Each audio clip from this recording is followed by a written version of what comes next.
Hello and welcome to Gank That Drank, a supernatural drinking game podcast. This is season 2, episode 1, Dying and Clown. Oh, you know that in our episodes of Gank That Drank, we assign ourselves a bunch of drinking game rules and play along with 2 episodes of our favorite frisky and fun television show, Supernatural. After we watch and play, we will discuss both episodes, and we're going to evaluate the rules in our quest to curate the perfect Supernatural Season 2 drinking game. I'm Chrissy. And I'm Nate. And tonight we're watching In My Time of Dying. This is Season 2, Episode 1. It's a Kim Manners, Eric Kripke episode. It aired originally September 28th, 2006. And then we're going to watch Everybody Loves a Clown. And I wanted to share a little bit of research that I found. So this is from Wikipedia. The season 2 aired Thursdays at 9 p.m. So this is the first season on the CW, because the CW had just the WB and UPN had now just come together to form the CW. But according to this, Supernatural averaged only about 3.14 million viewers. So it was at this point in danger of not getting renewed. I mean, looking back now, that just seems crazy. So this is the cast and crew garnered many award nominations, but the episodes were just sort of getting mixed reviews.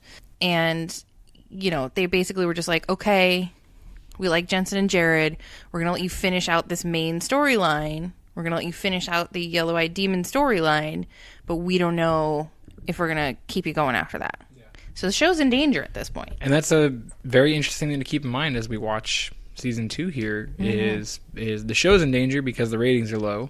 Mm-hmm. So we're kind of in flux there, and they're writing with their backs against the wall, and they're doing all this with their backs against the wall. At the same time, they're on a new channel. Mm-hmm.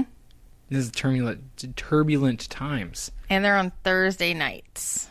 And they're still on Thursday nights, correct? Yeah. Going strong. It's a great night.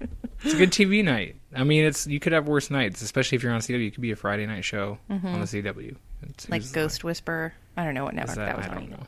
The other thing to keep in mind is that we will be spoiling stuff, and in not in any fit state to. If you're in season 2 of this podcast, you know what's going on. Yeah, unless you hated season 1 of Supernatural so much that you didn't want to listen to our podcast about it. Welcome. I like the idea though that maybe there's someone who has never seen Supernatural, but they intend to, but they want to listen to this first so they know what drinking game rules to play. Yeah, but they don't want it spoiled. But they do want to hear about drinking game rules. You know what? Twitter is full of all sorts of people. For you, that person, we are going to spoil it. Yeah. It's going to happen. Okay. So what rules are we playing? We're taking a different approach. This is season 2. We sort of are reinventing ourselves. If you recall, back at the end of season 1, we delivered to you our drinking game rules, and we played the draw rule. We each drew at least 2 rules each week. We're going to flip-flop it, or we're literally going to experiment with flip-flopping it this time, and we're going to play cumulatively. So we're going to start with 4 rules, and then in each episode we're going to add 2 more. So by the end, we'll be playing all the rules. And we can eliminate them as we go, like if something obviously is not working out for us.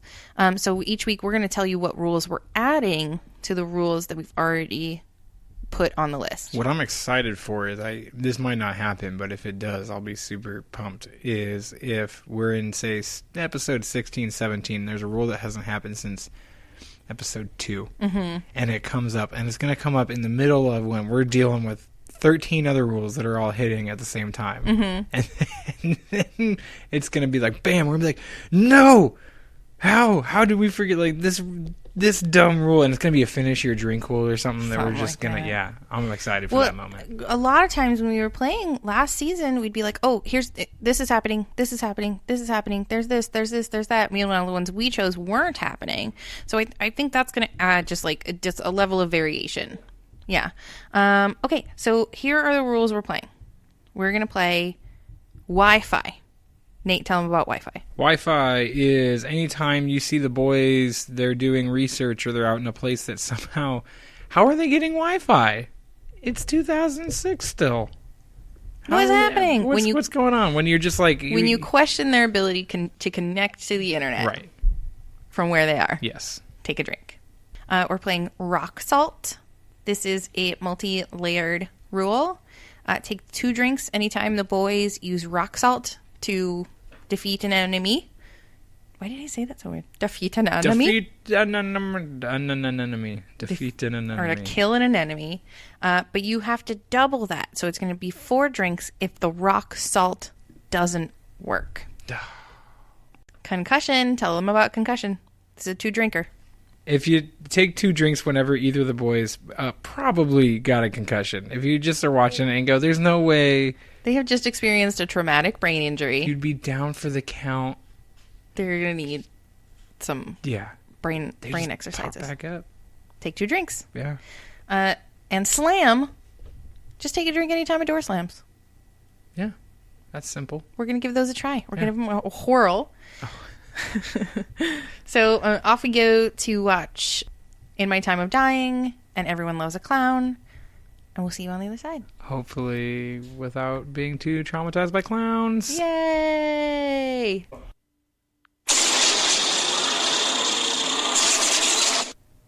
And we're back. Yay.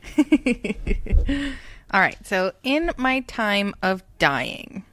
This picks up exactly where season 1 ended, at the smashed up car. And then, they get medevaced. Sammy's pretty okay. He's like banged up, but he doesn't even need to get like hospitalized, I guess. Even though they carry him off on a stretcher, but whatever. Mm-hmm.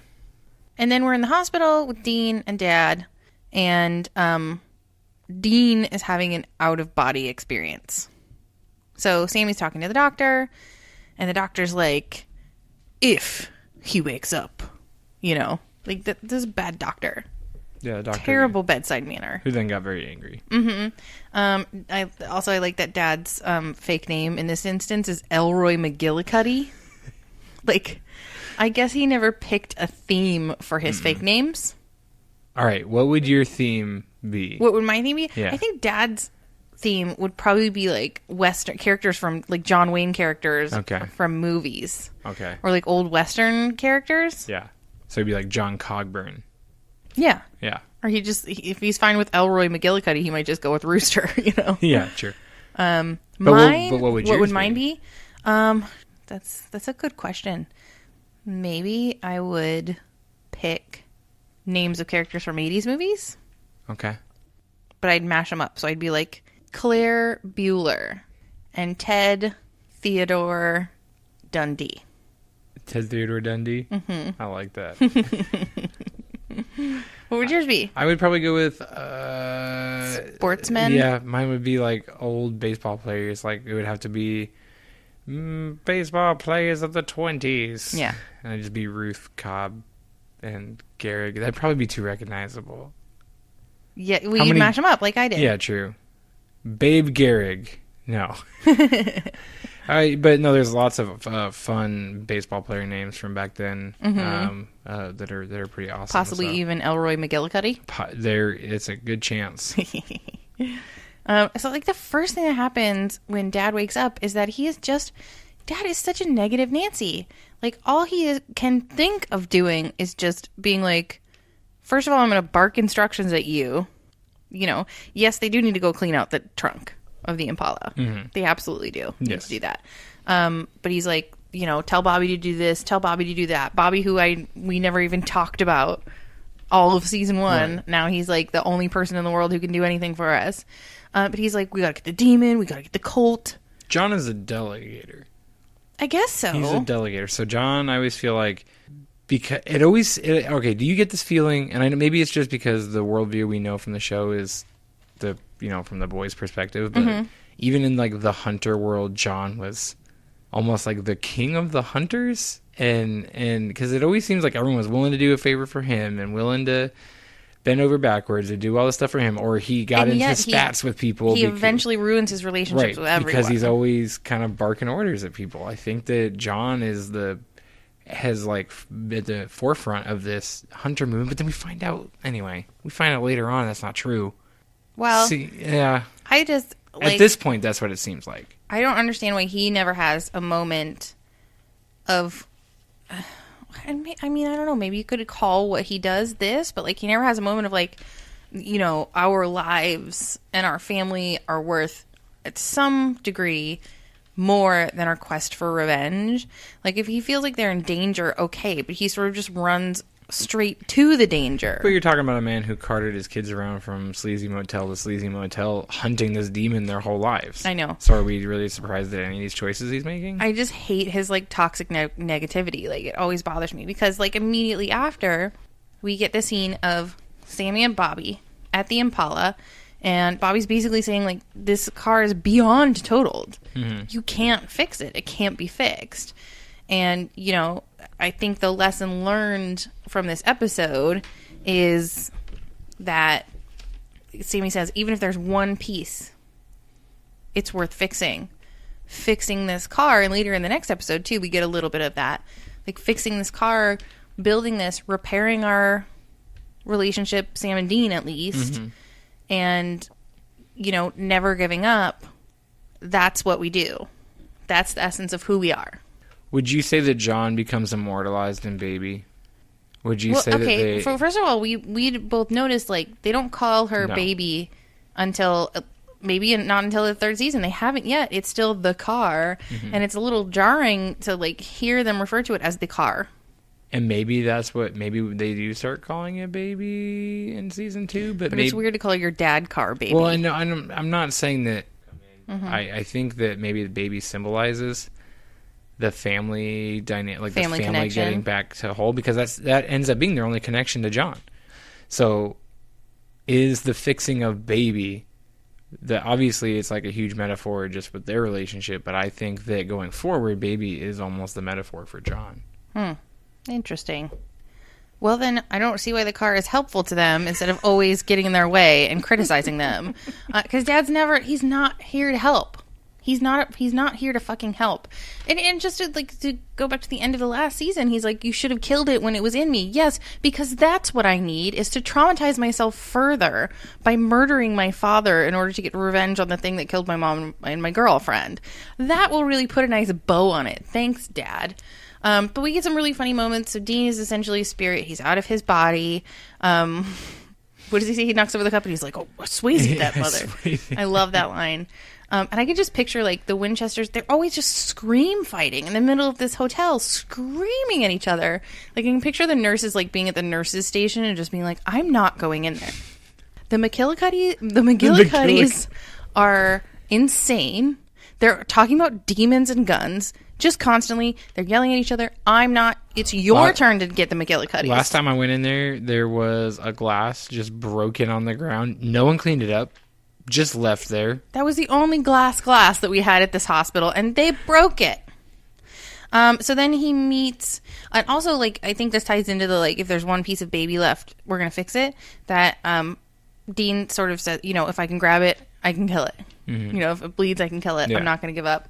And then he meets Tessa, who we immediately realize is, like, she's a really smart, thoughtful, sensitive, emotionally supportive Reaper, because she's going to appear to him as someone else who's having an out-of-body experience and guide him through the proper steps to learn to say goodbye and to move on. And she does a really good job. She teaches him how to say goodbye. Nice. Finally got a Hamilton reference in there. So there's a 237 reference. Yes. Right. I both love and hate that, like, when Sammy thinks to himself, like, I'm going to get a Ouija board so that I can talk to Dean, everyone's like, I feel like I'm on a slumber party. Like, this is so lame. No, it's not. That's really fucking smart, creative thinking. Mm-hmm. Well done, Sammy. Yeah. Let's encourage each other. The only thing that he could have done better was to set up a weird system of Christmas lights with letters attached to it. Yeah, that's the other option he had. The other option. Why didn't Winona Ryder just get a fucking Ouija board? Anyway, but so we get to see inside Dad's journal, and I just love, like, I love the idea that Dad, who's this terrible human being, like takes the time to make his journal like really artsy. It's like a scrapbook. Like he really goes out of his way to like There's stickers. make nice drawings, and like he gives it a big title, Reapers, and he writes it in like almost bubble letters. He cuts with the zigzag scissors. It was really cool. He's got like a Cricut machine that he's making stuff for. And then meanwhile, Dean is dealing with trying to dodge his Reaper. Dad is making a deal. He summons the demon.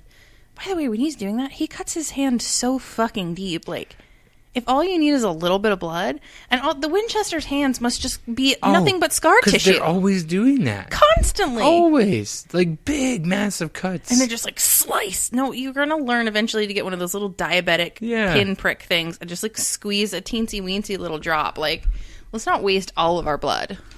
Can we? Maybe that's why they're always angry. My hands hurt constantly. And so Dad makes a deal with the yellow-eyed demon, essentially to trade the Colt, the bullet, and his own life to save Dean, which is totally out of character for him. Out of character, and he goes on this whole big rant to Sammy about how he's not going to rest. He's going to do everything in his power to get Dean. And option A was make a deal with the demon and die. I think John just wanted to die. I think so too. I think John just wanted to die. He would not rest until he orphaned those boys. Like, that's all he was interested in. He was so upset that they didn't shoot him. Yeah. He's just, I'm tired of this shit. I'm so tired of chasing this stupid fucking You know demon. what would have made more sense though, just for John as a character, if he had figured out a way to like take them both out. Yes. That would have made more sense. Or if we later learn that he had a plan to get Azazel in hell. Okay. Yeah. Something else. Something, because he just gives up. And he went literally from being like, fuck all of this, the only thing that's important is killing this demon, to like, never mind, I changed my mind, saving Dean is what's important. But he doesn't try anything else. Nothing. The first thing he does is that. Nobody calls the hoodoo priest to lay some mojo. Nobody calls like the other people that we eventually learn that John should know at this point who could do something for Dean. You just go straight to the worst plan ever. But there's a moment where the demon says to John, like, "Oh, John, I never knew you were a sentimentalist." And I just went off on a little spin in my head where I was like, okay, this is a spin-off to The Sentimentalist. It's just like The Mentalist. But, like, this person's superpower is that they can just tell, like, that objects are meaningful to you. What do you think? I think we gotta workshop that one. Yeah. Meanwhile, Dean is dealing with the Reaper, and, like, they're having this nice moment where she's like, you gotta accept it. You're gonna become the thing that you hunt. You're gonna become an angry spirit. You're gonna get confused. You're gonna forget why you're here. So someone's gonna have to come hunt you because you're gonna start haunting this hospital, knocking over glasses. Hospital staff is going to have to talk about their budget for glass and why they don't switch to paper cups. But she says at one point, I can't reveal the big punchline. What the fuck does that mean? Well, she was talking about, because he asked, everyone wants to know what happens when they die. I know, but why is it a punchline? She's basically saying that the whole thing's a joke. Yeah. Life's a laugh, and that's the joke. It's true. Monty Python. Okay, and then like Dean comes back. How you feeling, dude? That's his opener. Yeah. And then basically, like, he tells Sam he doesn't want to fight, but then he tells him to get out of there. And then he has a really nice emotional moment with Dean where he's, like, giving him his propers, giving him his respect. I'm proud of you. You've done so well. You're our rock. You know, he doesn't say I love you, but it's between the lines. Says no fucking goodbye to Sammy. Nothing. And then he whispers into Dean something we don't know. Secrets and lies. Yeah. Even after his fucking death, it's nothing but secrets. This is what I'm saying. Put your cards on the goddamn table. Let's work this out together. Then there's no show. There could still totally be a show. It's a show of demon hunters who are supportive and communicate well. But John and Sam are so similar, and that's something that we definitely is highlighted in the end of season 1, and especially in like this first episode of them arguing and everything. You know, everything is an argument, and it shows, I think, that for John it would be, he knows that Sam wouldn't let it happen, and keep in mind John also knows what Sam is, which he should just tell him. Yeah, I don't know why he doesn't tell him. He should be armed with that knowledge.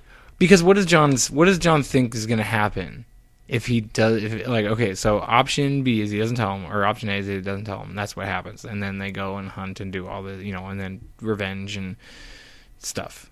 He's going to figure it out eventually. They're going to have to face it eventually. But is John thinking that if he doesn't tell him, maybe they just drop this whole get the demon thing and he goes back to being like trying to be like a normal person? Who knows? It's not a well thought out plan. No. All right, so everyone loves a clown. Everyone loves a clown. So we start at a carnival. Everyone loves a clown, and yet no one does. No one loves clowns. No one loves clowns. I've never met a person who's like, oh, I love clowns. Clowns are my thing. Clowns. I guess Cam from Modern Family. Yeah. Fizbo. Yeah. But no one else loves clowns. No. Except for that fictional character. Mm-hmm. And we're at a carnival, and there's a clown that appears and disappears in front of a kid, because kids are involved again, which is always scary. Mm-hmm. And later on that evening, the clown gets invited into the house by the kid because it's a vampire or something, and and it murders the parents. So then we catch up with Dean, who's working on Baby, or the car. The car. And Sammy's trying to just pry out the emotions from him with a crowbar of psychiatry. Of good sense and being a supportive teammate. You gotta understand, like, this is what drives me nuts. Sam is doing this whole thing where he's like, dude, you gotta talk about it, you gotta talk about it, you gotta talk about it.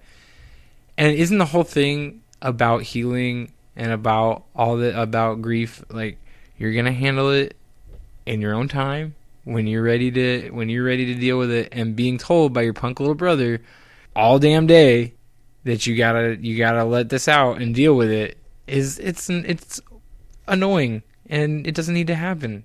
Sam needs to back off. Nope, I totally disagree with you. Sam needs to back off. No, I completely. And the reason why is that Dean's reaction is pure toxic masculinity. Oh, you want me to put my head on your shoulder and we'll slow dance? Like, no, we want to talk about our dad. I want to talk about my dad dying. Stop equating it to being weak or womanly to talk about something. Maybe like Dean is being like really selfish. Maybe Sam needs to talk about it, and equating this strong silent thing. Like, the only way to deal with it as a man is to shut up and work on a car. No, that's not the right response. So, like, maybe even if he had just said, like, hey, I need some time. Like, that's all. Just give me some time, give me some space. Like, we'll talk about it at a certain point. Does he ever say... I know he says the thing about putting your head on the shoulder and crying, but, like, does he ever say, I'm going to deal with it like a man or whatever? I think he's dealing with it in his own way. This is the Dean way to deal with it. Nope. And his way doesn't mesh with the Sammy way. No. And later when they're walking down the road, it's the same thing. He's like, no, I don't have to talk about my feelings. Like, shut up. We don't have to connect about this at all. And that's just not how you maintain a good relationship. And it's not... no, that's not the way that you deal with and process grief. If he doesn't want to talk to Sammy about it, like, that's pretty cold. They lost their dad. Right, but at what point does Sammy have to be respectful of how Dean wants to deal with it? Because that's not how a partnership works. We work things out together. If you're in a relation, which I'm just going to call it a relationship, but like if you're part of a couple or whatever, because Dean's way of dealing with it is not supportive of Sam's way of dealing with it. Is that he needs a connection. He needs to talk this out. He needs to at least know where Dean is in the big picture of, like, how are you feeling about this? And so to say that one partner has to agree that the other partner's way of dealing with things by specifically not dealing with them overrides his need to connect, talk about it, work through it, that's not fair. There has to be a common ground. There has to be a way to meet in the middle. There has to be a way to have both partners get their needs met. But just to bring it back, I think that these parents deserve to be murdered. Yeah. Because any parent who doesn't teach their kids not to fucking open the door in the middle of the night, no matter who's standing on this other side of it, whether it's a terrifying clown or a Cabbage Patch Kid or Justin Bieber, do not let Justin Bieber in your house. So they're sort of asking for it. He'll eat all your chips. Not asking for it. The parents are It's their fault. Yeah, it's they their need fault. to teach their kids And just better. teach your kids to have a healthy fear of clowns. Mm-hmm. Just always. So Sam and Dean join the circus, essentially, is what happens. Because they find out that this circus is going around in 1981. Someone, not this particular circus, but at a different circus, someone died in 81. And the showrunner of this circus, the guy who runs it all, was involved in that circus as well. So they think it's him. And they meet just one other weird character? Just the knife guy, right? Or I guess the knife guy and Dean sort of offends every single person they meet at this carnival. That's a great he offends the blind guy, he offends the little person. Like he's just like stepping in it left and right, which I love because Dean is like an insensitive prick a lot of the time. And so when people are just like, "Was that supposed to mean?" I really like that. Yeah, that was a hilarious scene. But before they get sent to the carnival, wait. Oh, that's right. That's right. I was going to bring that up. Okay, hold on. Rewind. There's a lot that happens in this episode. This is a nuts episode. This episode's freaky and fun. Okay, so reference and you just completely blew I past saw. it. I got it now. Mm-hmm. I wouldn't have got it. I mean, I love that song. Anyway, so we meet finally Ellen, Joe, and Ash because we answer Sammy cracks Dad's cell phone passcode. It was 1 2 3 4. That's the code of my luggage, and it's got a message from Ellen that says, "I think I can help." They break into the bar, always solid choice, and get greeted customarily when you break into bars by gunpoint, and that's when we meet Joe and Ellen, and Dean attempts to put on some smooth talking to Joe in this episode, and as usual, falls flat on his face.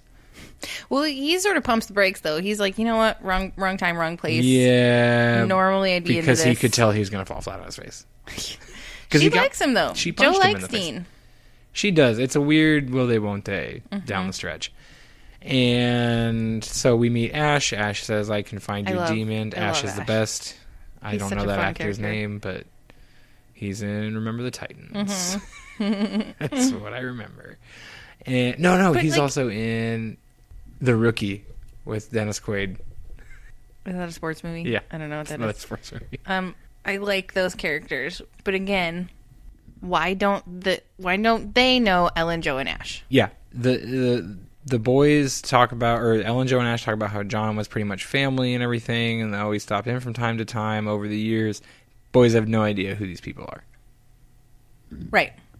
And it's part of John's... Dad's never even mentioned them. Nope. So here we go again with your good, like, no, we should keep secrets. We should not communicate. Well, here's what you get. You deny your kids, who you know are hunters, who need access to this network of other hunters. You're denying them that because you don't want, for some reason, for them to find out something that you don't want them to know. Or... if your boys choose to go into the actual hunter life like they have, you know eventually they're going to find this bar. No, that's dumb. You should always help people. So basically Ash says, like, give me 51 hours. So while they wait, they take the case for the clowns. And that's how we end up. But how do they find the case for the clowns? Sam glances over and sees a manila envelope with a big red giant block letters that says, "People murdered."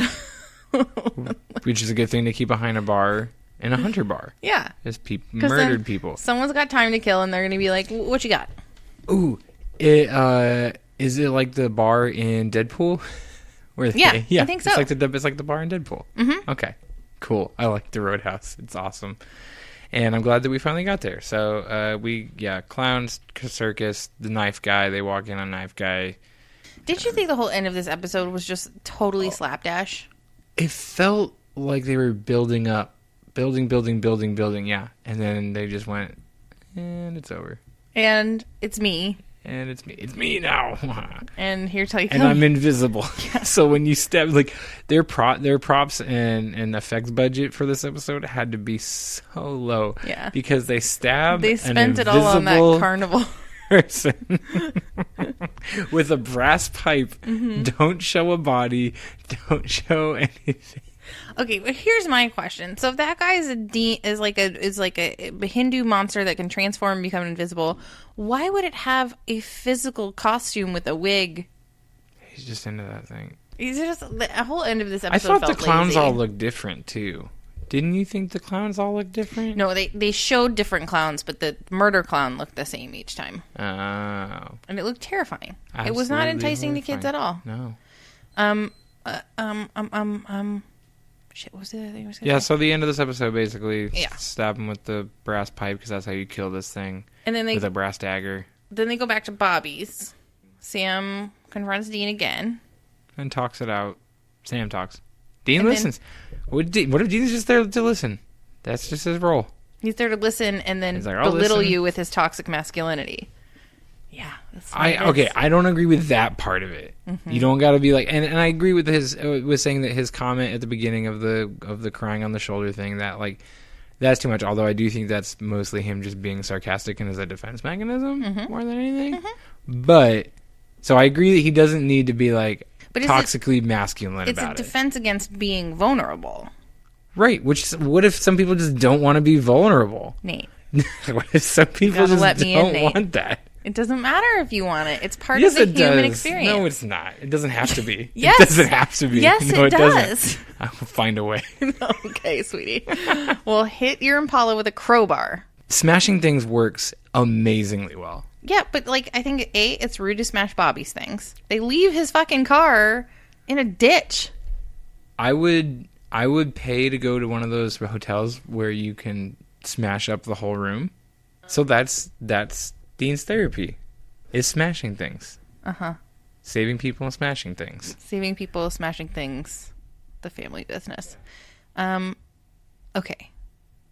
Would you say? What do you think? No, about you gotta watch both episodes. both episodes? Both episodes. Because you learn about Sam's clown thing. You learn about the clown thing. They reference the plane thing again. Right. We get some insight into just, some Sam and Dean, just general emotional stuff and some John stuff still. And we meet Ash and Ellen and Joe. And They're so important. They're so important. So we watch both because both are critical to the overarching plot. And both are good episodes, I think. Except for the end of Clowns is weird. Yeah. It's not a well-written episode. The end. I just mean that part. Right. I mean that everything piece of else in it was well written. I think. Yeah, okay. They really threw the end together. Okay. Our drinking game rules. So this is going to be cumulative. So we're going to pay for it later, but we sort of got away pretty easy today. Wi-Fi happened once. I counted Ash having Wi-Fi at that roadside. I keep saying roadside. It's the Roadhouse. Roadhouse. Yeah. Thank you. Yeah. Patrick Swayze. I get it. Yeah. Oh man, 2 Swayze references in one episode. He's all around us. The rock salt thing, it did happen, and it did not work. So we doubled up on that. We counted 2 possible concussions and 2 door slamming. Yeah. So pretty mild, pretty moderate. Yeah. Yeah. But we're gonna keep adding. Yeah, we sure are. You know how podcast stuff works. So please, it really does help us. Like us where you listen to your podcast, rate us where you listen to your podcast, review it, thumbs up, subscribe, all that stuff. Tell your friends. Like here, you could say, for instance, I really enjoy Gank That Drank. The 2 hosts are whimsical and funny and have spirited debates about how vulnerable or not vulnerable a person should be. Boom, there's a review. I just wrote it for you. You could just copy paste that right. Speak to text. This Voice to podcast. text? Yeah. Put it in there. Boom, done. Took you Done. 2 seconds. Yeah. 5 stars. I love it. Okay, so here's all the other places that you need to go and check us out if you want to. MostExcellentPod.com. That's where you're going to find lots of fun extra stuff. That's where you can find your season 1 drinking game rules if you're new, if you're just joining us. Most Excellent Facebook group. Join us there. We're always posting the episodes there. We post fun stuff. Interact with us from either of those 2 places. Email mostexcellentpod@gmail.com. Instagram. The Most Excellent Pod. Yeah. Find us. We are out there. We want to hear from you. Please find us. I want to start just getting angry comments.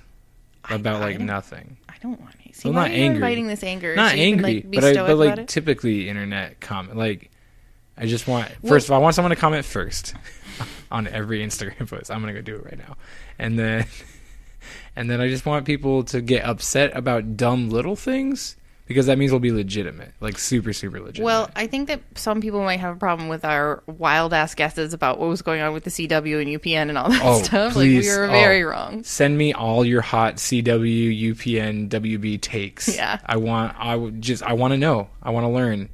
But you know what I want? I want your cocktails. I want your drinking game rules. I want you to tell us what we could be doing to better serve you. Okay, so what's next?